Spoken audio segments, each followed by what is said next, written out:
Une personne aveugle depuis la naissance rapporte avoir eu une vision de Jésus-Christ lors d'un culte et la fin a fait beaucoup pleurer tout le monde. Je me suis assis sur mon banc habituel à l'église, l'odeur familière du bois ciré et des bougies allumées remplissant l'air autour de moi. Le cœur résonnait encore des derniers accords d'une chanson que je ne voyais pas, mais que je sentais vibrer dans toutes les fibres de mon être. La musique a toujours eu un pouvoir particulier sur moi, comme si chaque note était une vague qui caressait mon âme, apportant paix et espoir. « Pierre, ça va ?» La voix douce de Claire transperça la sérénité du moment. J'ai reconnu son ton, doux et inquiet, et cela m'a fait sourire. Claire était ma meilleure amie et était toujours là pour moi, même lorsque l'obscurité semblait la plus oppressante. « Oui, je le suis, Claire. J'ai juste besoin d'un moment pour me connecter, répondis-je, essayant de transmettre la certitude que je ressentais. Mais au fond de moi, un malaise grandissait dans ma poitrine.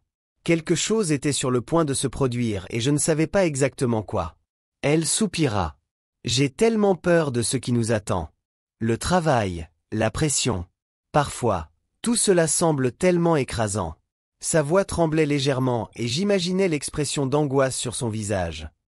N'aie pas peur, Claire. Vous êtes plus fort que vous ne l'imaginez. La foi peut nous guider même dans les moments les plus sombres, dis-je, ressentant le besoin de la réconforter. N'oubliez pas que nous sommes dans le même bateau. Sur ce, le pasteur Maurice a commencé le service. Sa voix résonnait dans l'église, pleine d'espoir et d'encouragement. Il avait toujours le don de faire en sorte que chacun se sente bien accueilli, comme si chaque mot était un câlin chaleureux. Mais à mesure qu'il parlait, l'inquiétude en moi grandissait. C'était comme si une tempête grondait dans mon cœur. Aujourd'hui, nous allons parler de la lumière qui nous guide, a-t-il dit, et j'ai fermé les yeux, permettant à ces paroles de pénétrer dans mon esprit. L'obscurité que je connaissais si bien n'était pas un fardeau, mais une toile vierge sur laquelle je pouvais imaginer tout ce que je voulais. Cependant, la sensation de quelque chose d'extraordinaire me tenait en alerte. « Pierre, tu m'entends ?» murmura Claire, me sortant de mes pensées. « Oui, je suis. Désolé, je pensais juste. » J'ai hésité, ne voulant pas partager le malaise que je ressentais. Le service continua, les prières s'élevant comme un doux murmure autour de nous. C'était un moment sacré, et j'avais envie de m'imprégner de chaque seconde. Mais l'agitation s'est intensifiée, comme si une voix intérieure m'appelait. « Pierre, tu dois t'ouvrir », semblait-il murmurer.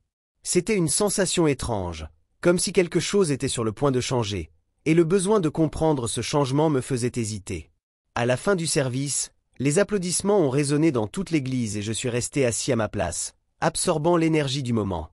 Claire, à côté de moi, était encore plus agitée. « Tu ne penses pas que c'était intense ? La façon dont il parlait de la foi ?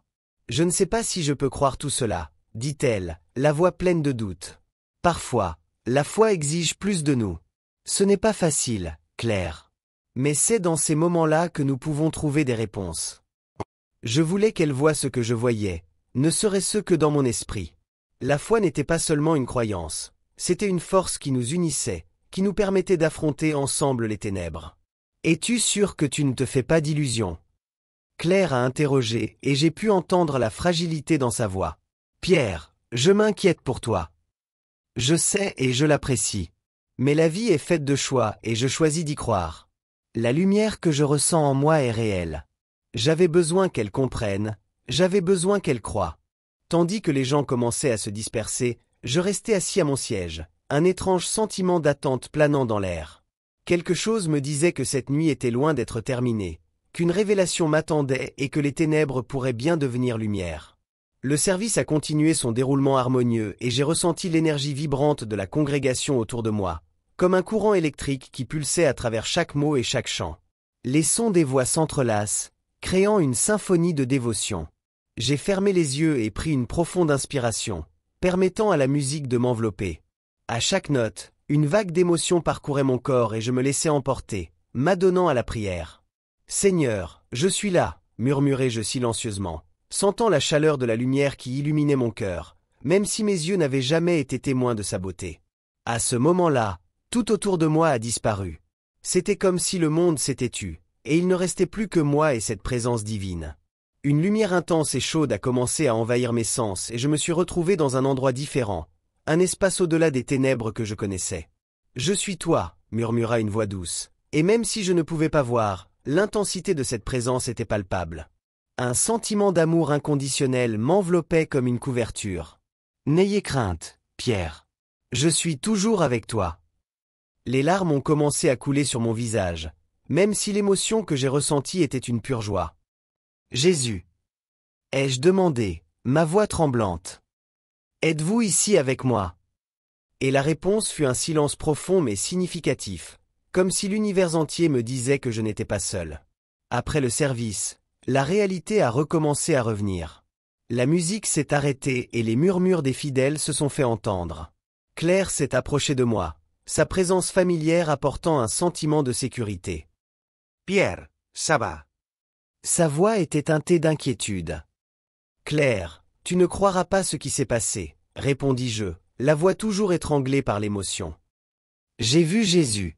Il était là, avec moi. Elle hésita et je pouvais sentir la confusion dans son expression. Pierre, tu penses vraiment que cela s'est produit? Vous savez, eh bien, c'est difficile à croire. 2 of Virgo. Comment peux-tu savoir que c'était lui? Je ne sais pas comment l'expliquer, mais c'était réel. J'ai senti sa présence, Claire. C'était comme une lumière qui remplissait tout autour de moi, me suis-je défendu, la passion jaillissant dans mes mots. C'était comme s'il me disait que je serais toujours aimé et protégé. Claire soupira et je pouvais sentir son conflit intérieur. Je veux te croire, mais c'est tellement dur. Qu'est-ce que tu vas faire avec ça? Je ne sais pas encore. Mais j'ai l'impression que c'est important. Je dois le dire au pasteur Maurice. Il peut comprendre, répondis-je, essayant d'organiser les pensées qui dansaient dans mon esprit. Alors que nous marchions vers le bureau du pasteur, la nervosité est montée dans ma poitrine. Que dirait-il? Comment réagiriez-vous? Le pasteur Maurice a toujours été une figure d'autorité, et en même temps, un conseiller. Il y avait toujours place aux doutes et aux questions en sa présence. Quand nous sommes arrivés, j'ai frappé légèrement à la porte. J'ai entendu la voix du pasteur qui appelait à entrer et nous l'avons fait. Il était assis à son bureau, entouré de livres et de notes. Pierre, Claire. Content de te voir. Qu'est-ce qui t'amène? Pasteur, yeah. J'ai vécu une expérience extraordinaire pendant le service. J'ai vu Jésus, ai-je déclaré, le cœur battant. Claire me regarda, un mélange de soutien et de doute dans le regard. Le pasteur m'a regardé attentivement, les yeux sérieux. C'est un témoignage puissant, Pierre. Pouvez-vous m'en dire plus sur ce qui s'est passé? J'ai pris une profonde inspiration, essayant d'organiser les mots. C'était comme si j'étais dans un endroit différent, loin de l'obscurité. J'ai ressenti une lumière si intense et aimante. Il m'a dit que je ne devais pas avoir peur, qu'il était toujours avec moi. Et qu'avez-vous ressenti? Demanda-t-il d'une voix douce et accueillante. Je me sentais aimé. Et ce n'est pas tout. J'ai l'impression que cette vision a un but. Comme si c'était un message pour nous tous, répondis-je, la conviction renforçant ma voix. Le pasteur Maurice hocha lentement la tête, réfléchissant à mes paroles. C'est quelque chose de très profond, Pierre. Je devrais méditer sur ce que vous m'avez dit. La foi peut être un chemin mystérieux et il nous faut parfois du temps pour comprendre ce qui nous est révélé. Claire m'a regardé, ses yeux brillants d'un mélange d'espoir et d'incertitude. Je veux te croire, Pierre. J'espère que cela pourra nous aider d'une manière ou d'une autre. Je l'espère aussi, répondis-je, sentant la force de notre amitié. Je pense que nous avons tout besoin d'un peu plus de lumière dans nos vies. Alors que la nouvelle de ma vision se répandait dans la petite ville, j'ai senti le poids de l'attention sur mes épaules. Certaines personnes s'approchaient de moi avec des regards d'admiration et de respect, tandis que d'autres chuchotaient autour de moi avec des expressions de doute et de méfiance. C'était comme si j'étais sur une scène, et la ville entière était mon public, observant chacun de mes mouvements, chaque mot que je prononçais. Un après-midi, alors que je me promenais dans le parc, j'ai trouvé Claire assise sur un banc, le regard perdu quelque part au loin. Je savais que quelque chose l'inquiétait. En m'approchant, je posai ma main sur son épaule. « Claire, que se passe-t-il? Vous semblez distant. » Elle s'est tournée vers moi et j'ai pu entendre l'hésitation dans sa voix. « Pierre, je ne sais pas quoi penser de tout ça. Votre vision, cette expérience que vous avez vécue, c'est difficile pour moi d'accepter. » Mais pourquoi, Claire? Ai-je demandé, sentant mon cœur se serrer. Vous savez à quel point j'y croyais. Ce n'est pas seulement une histoire pour moi, c'était réel, je sentais Jésus. Je sais, répondit-elle en passant une main dans ses cheveux. Mais et si c'était juste votre esprit qui essayait de combler le vide? La ville est divisée, ce qui ne fait qu'engendrer davantage de confusion. Je ne veux pas que tu sois blessée. Je ne me fais pas de mal, Claire. J'essaie de comprendre. Cette vision m'a apporté la paix et je veux la partager, pas seulement avec vous, mais avec tout le monde. Elle soupira et le silence entre nous s'éternisa. Je voulais qu'elle croie en moi, tout comme je croyais en ma vision. La pression du doute la repoussait et je ne savais pas comment la ramener. Le lendemain matin, le pasteur Maurice a convoqué une réunion à l'église. Il voulait discuter de mon expérience avec la congrégation. Dès que je suis entré dans le temple, mon esprit était rempli d'incertitude. Les voix de soutien et de critique étaient en conflit constant en moi. Les chaises en bois craquaient sous le poids des fidèles qui s'installaient et je sentais la tension dans l'air. Mes frères et sœurs, commença Maurice d'une voix ferme et calme, nous sommes ici aujourd'hui pour écouter Pierre. Il a quelque chose d'important à partager avec nous, mais nous devons également discuter de ce que cela signifie pour nous en tant que communauté. Un murmure parcourut la pièce. Certaines personnes hochèrent la tête, tandis que d'autres croisèrent les bras, l'air sceptique. Maurice m'a regardé et m'a fait signe de m'approcher. En entendant les murmures, mon cœur manqua un battement. Je savais que j'étais sur le point de devenir le centre d'une vive dispute. « Pierre, dit-il, s'il vous plaît, partagez votre expérience avec nous tous. » J'ai pris une profonde inspiration, essayant de rassembler mon courage. « J'ai vu Jésus, ai-je commencé, la voix un peu tremblante. C'était comme si une lumière envahissait tout ce qui m'entourait. J'ai ressenti son amour et tout ce qu'il voulait me dire. Il m'a montré que même dans l'obscurité, il y a de l'espoir. » La pièce était silencieuse et je pouvais entendre le léger tremblement de la respiration de chacun. Un homme se leva, le regard provocateur. « Comment pouvez-vous être sûr que ce que vous avez vu était réel? Ne vivons-nous pas tous dans nos propres illusions? » « Je ne sais pas si je peux le prouver, répondis-je, sentant la frustration monter en moi. Mais je sais ce que j'ai ressenti. Et c'est réel pour moi. Une autre femme, plus âgée, leva la main. Je crois en toi, Pierre. J'en ai marre de vivre dans la peur. Votre vision nous donne de l'espoir, et nous en avons besoin dans des moments comme ceux-ci. La tension est montée. Les gens ont commencé à se diviser, certains soutenant mon expérience, tandis que d'autres remettaient en question ma santé mentale. Claire était là, regardait, mais ne faisait pas partie du débat. J'ai senti son regard et cela m'a donné de la force, même si l'incertitude l'enveloppait encore. Maurice essayait de maintenir l'ordre, mais la conversation devenait chaotique. « Nous devons nous écouter », a-t-il déclaré en haussant la voix. « La foi est un voyage et il est normal d'avoir des doutes. Mais nous ne pouvons pas laisser cela nous diviser. »« Vous défendez un menteur », a crié quelqu'un dans le public, et une atmosphère d'hostilité a envahi l'environnement. Mon cœur battait vite. Qu'est-ce qui s'est passé? Je voulais juste partager l'amour que j'avais ressenti. Ainsi, la réunion s'est transformée en un véritable champ de bataille. Les voix s'élevaient et je me sentais comme un étranger dans mon propre monde. En regardant Claire, je voyais son expression devenir de plus en plus tendue. Je voulais qu'elle sache que quoi qu'il arrive, je croyais que la vision que j'avais reçue était un cadeau qui devait être partagé et non une malédiction. À mesure que la discussion s'intensifiait, une partie de moi a commencé à se demander: avais-je vraiment vu Jésus? Des doutes se sont glissés dans mon esprit, mais je savais que je devais rester ferme. Pas seulement pour moi, mais pour tous ceux qui étaient là, cherchant la lumière au milieu des ténèbres. La pression que je ressentais était palpable, comme si un épais nuage s'était posé sur moi. J'ai marché lentement dans la pièce, essayant d'organiser mes pensées, mais un sentiment d'attente m'enveloppait. Que signifiait ma vision? Que dois-je faire d'elle? La ville était divisée, et j'étais devenu le centre de cette dispute. Le poids de la responsabilité me rendait agité et la seule chose que je voulais, c'était comprendre. Claire apparaissait souvent dans mes pensées. Son doute, bien que compréhensible, m'a laissé perplexe. Je voulais qu'elle me croie, qu'elle voie ce que je voyais, même si l'obscurité qui m'entourait était tout ce que j'avais connu. Je me suis assis sur mon banc à l'église, sentant le bois frais sous mes mains. L'odeur familière de l'encens flottait toujours dans l'air et le souvenir du service était frais dans mon esprit. Pierre. La voix de Maurice m'a sorti de mes pensées. Je l'ai entendu approcher. Il était devenu un ami et un conseiller précieux, quelqu'un qui semblait comprendre la profondeur de mes difficultés. Puis-je m'asseoir? Bien sûr, pasteur. Répondis-je en essayant de cacher mon anxiété. Qu'est-ce qui t'amène? Je voulais parler de ta vision. Depuis, vous vous sentez bien?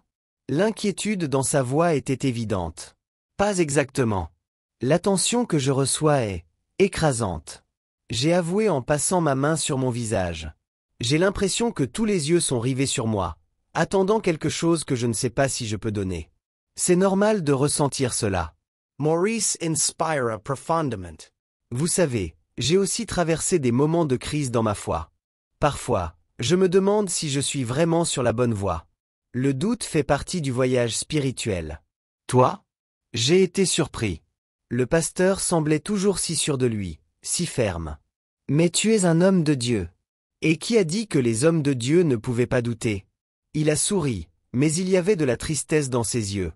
La foi est comme un bâtiment. Parfois, des réparations sont nécessaires, et cela peut être douloureux. Je ne veux pas que ma vision devienne une excuse pour la division. J'aimerais comprendre votre message. Ma voix tremblait, mais je devais être honnête. La réponse est peut-être en toi, Pierre. Il a posé sa main sur mon épaule. La clarté peut venir avec le temps. Après cette conversation, j'ai décidé que j'avais besoin de temps pour moi. Je ne voulais plus être qu'un simple spectateur des conflits qui se déroulaient autour de moi. J'ai marché jusqu'au parc près de chez moi, où j'entendais les enfants rire et les oiseaux chanter. L'air frais m'a aidé à vider mon esprit. C'est alors que mon téléphone vibra dans ma poche. C'était Claire. « Salut Pierre. Êtes-vous libre de discuter ?» Sa voix était hésitante, comme s'il était sur le point de révéler quelque chose d'important. « Bien sûr, viens ici. » répondis-je, mon cœur battant la chamade d'anticipation. À son arrivée, elle était visiblement nerveuse. Je la connaissais assez bien pour comprendre que quelque chose la dérangeait. « Ce qui s'est passé ?» ai-je demandé lorsqu'elle s'est assise à côté de moi. J'ai trouvé quelque chose qui appartenait à ma grand-mère. Elle hésita, comme si elle pesait ses mots. Un journal. Je ne savais pas qu'elle écrivait. Un journal? Qu'est-ce qu'il dit? La curiosité m'a envahi. Il y a plusieurs choses. À propos de sa foi, et, elle s'arrêta en prenant une profonde inspiration. Et sur la façon dont elle a géré la cécité d'un membre de la famille. Mes instincts se sont réveillés. Qu'est-ce que cela signifiait? Claire, tu sais que je suis aveugle depuis ma naissance, non? Ai-je demandé en essayant de comprendre le lien. Oui, mais il ne s'agit pas que de toi. Elle m'a regardé dans les yeux et j'ai pu ressentir l'intensité de ses émotions. La cécité peut être physique, mais elle peut aussi provenir du fait de ne pas voir ce qui compte vraiment. Que veux-tu dire? Mon esprit tournait. C'est juste que, j'ai besoin de temps pour traiter ça. Elle s'est levée et je l'ai suivie, avide de ses paroles. Mais je te promets qu'on trouvera une solution ensemble, Pierre. Et c'est ainsi qu'à ce moment-là, j'ai réalisé que la lutte pour comprendre la vision que j'avais eue n'était pas seulement la mienne. C'était un voyage auquel Claire devait également faire face. Les ténèbres qui nous entouraient pourraient être interrompues par la lumière qui, d'une manière ou d'une autre, existait encore en nous. L'atmosphère dans la petite ville était chargée de tension et d'attente. Moi, Pierre, je sentais l'agitation qui imprégnait l'air, presque palpable. Depuis que ma vision de Jésus est devenue un sujet de discussion, la communauté a été divisée. Je ne voulais pas être un symbole de conflit, mais plutôt d'unité. Le cœur battant, j'ai décidé qu'il était temps de partager publiquement mon expérience dans l'espoir que cela rassemblerait les gens. L'événement a été organisé sur la place centrale, un lieu qui était autrefois un espace de fête et de joie. Mais devant la foule rassemblée, je me sentais comme un intrus, un spectateur de ma propre histoire. Claire était à mes côtés, sa main serrant la mienne, me donnant la force dont j'avais besoin. « Es-tu prêt pour ça, Pierre ?» demanda-t-elle, sa voix douce mais empreinte d'inquiétude. « Si pas maintenant, quand ?» répondis-je, essayant de me convaincre plus qu'elle. Je pouvais sentir l'énergie de la foule, certains excités, d'autres sceptiques, et cela ne faisait qu'ajouter à ma nervosité. Le pasteur Maurice, à côté de moi, faisait des gestes pour calmer les gens, essayant de créer un espace sûr pour que ma voix soit entendue. Lorsque j'atteignis enfin le centre de la place, un silence respectueux s'installa. J'ai senti la légère brise sur mon visage et l'attente dans les yeux fixés sur moi. Prenant une profonde inspiration, j'ai commencé. Mes amis, je suis ici aujourd'hui pour partager quelque chose qui a changé ma vie. Ce n'était pas seulement une vision. C'était une rencontre transformatrice avec Jésus. Le murmure qui suivit était un mélange de scepticisme et de curiosité. Mais j'ai continué, en me concentrant sur le message qui, selon moi, devait être entendu. Il m'a montré que la vraie lumière ne consiste pas seulement à voir, mais aussi à ressentir et à aimer. La cécité ne m'a pas empêché de connaître son amour. Cependant, au milieu de mon témoignage, un groupe de manifestants a commencé à crier, interrompant mes paroles. « C'est une arnaque !» a crié l'un d'eux. « Il ne peut pas voir. Comment peut-il savoir ?» Le chaos s'est rapidement ensuivi et la tension autrefois palpable s'est transformée en un tourbillon de voix et d'accusations. Claire, qui s'était un peu éloignée de moi, s'avança hardiment, sa voix claire coupant le bruit. « Arrêtez ! Vous ne comprenez pas ? Ce que Pierre a vu, c'est quelque chose qui dépasse la vision physique. Il a touché quelque chose de plus profond. » Mais avant qu'elle puisse continuer, quelque chose dans son expression changea. J'ai réalisé qu'elle était sur le point de révéler quelque chose qu'elle n'avait jamais partagé avec moi auparavant. « J'ai vu quelque chose aussi, » dit-elle, la voix tremblante. Quand Pierre a parlé de sa vision, quelque chose s'est réveillé en moi. J'ai aussi vécu une expérience de foi que je n'arrive pas à expliquer. Le murmure s'intensifiait et la confusion augmentait. « Que veux-tu dire par là ?» a interrogé l'un des manifestants, contestant sa sincérité. Je ne savais pas comment partager ça, mais j'ai vu une lumière aussi. Quand Pierre parlait de l'amour de Jésus, je le sentais en moi. Avant, je l'avais gardé pour moi, mais maintenant je réalise que il est temps d'être honnête. Claire était visiblement secouée et je sentais la tension entre nous. « Claire, tu n'es pas obligée de faire ça, dis-je, ressentant une vague d'inquiétude. Ce n'est pas nécessaire. » Mais elle continue, déterminée. Si nous voulons comprendre le message de Pierre, nous devons être honnêtes sur ce que nous ressentons. La foi est un chemin personnel et je ne peux plus le cacher. Il ne faut pas avoir peur de ce que nous ressentons. Ces paroles ont résonné sur la place et la foule a semblé hésiter devant la sincérité de ces déclarations. Même au milieu du chaos, il y a eu un moment de clarté, où la vérité a semblé se manifester. Mais le tumulte ne cessa pas. Les voix des manifestants résonnaient encore et la division au sein de la communauté était plus claire que jamais. Je ne savais pas comment cela allait se terminer, mais une chose était sûre, les révélations de Claire ont changé la donne. La connexion que nous partagions brillait désormais de mille feux, comme un phare dans l'obscurité. Je sentais que quoi qu'il arrive, la lumière que Jésus avait placée dans nos cœurs ne pourrait pas s'éteindre. Et tandis que la tourmente persistait, je savais que l'amour et la vérité auraient toujours une place dans nos vies, même si le chemin à parcourir était incertain et difficile. L'atmosphère dans l'église était chargée électriquement, un mélange d'attente et de tension palpable. Je sentais la respiration des gens autour de moi, le murmure nerveux qui résonnait sur les murs et l'angoisse de chacun comme si elle était imprégnée de l'air. Je me levai lentement, mon cœur battant à un rythme rapide, tandis que les voix se taisaient progressivement. Je savais que je devais partager mon expérience, qui était plus grande que moi. « Frères et sœurs bien-aimés », ai-je commencé, ma voix tremblant légèrement. La vision que j'ai eue n'était pas un cadeau juste pour moi. Jésus est venu pour nous montrer le chemin de l'acceptation et de l'amour. Il n'est pas venu seulement pour moi, mais pour nous tous. Je sentais les yeux fixés sur moi, certains pleins d'espoir, d'autres pleins de scepticisme. Claire était en première ligne. Son visage était un mélange d'inquiétude et de soutien. Le pasteur Maurice, à côté de moi, avait une expression qui reflétait à la fois la fierté et l'anxiété. Il m'a encouragé à continuer. J'ai pris une profonde inspiration et j'ai suivi. Il m'a montré que même dans l'obscurité, on peut trouver la lumière, ai-je continué, l'émotion grandissant dans ma poitrine. Il m'a dit de ne pas avoir peur d'être qui je suis. Cette cécité physique n'est pas une malédiction, mais une opportunité de voir le monde d'une manière que peu de gens peuvent voir. À ce moment, un bruit venant du fond de l'église interrompit mon discours. Un groupe de manifestants a commencé à crier, tentant de déstabiliser l'environnement. « C'est une arnaque !» cria l'un d'eux, sa voix résonnant comme le tonnerre. Je ne pouvais pas identifier de qui il s'agissait, mais le son de la colère était suffisant pour me faire froid dans le dos. Claire, sentant la tension dans l'air, se releva rapidement. « S'il vous plaît, laissez-le parler. C'est le moment de partager. » Elle était déterminée, mais ses paroles parvenaient à peine à contenir le tumulte. L'atmosphère devenait chaotique et j'éprouvais le besoin de continuer, même avec les voix discordantes qui résonnaient autour de moi. Je ne suis pas là pour convaincre qui que ce soit. Je suis là pour partager de l'amour, dis-je d'une voix ferme, mais mon cœur était en ébullition. Au fond, je savais qu'il se passait quelque chose de plus. Cette manifestation semblait être plus qu'une simple opposition à mon expérience. C'est alors qu'un homme se démarque dans la foule.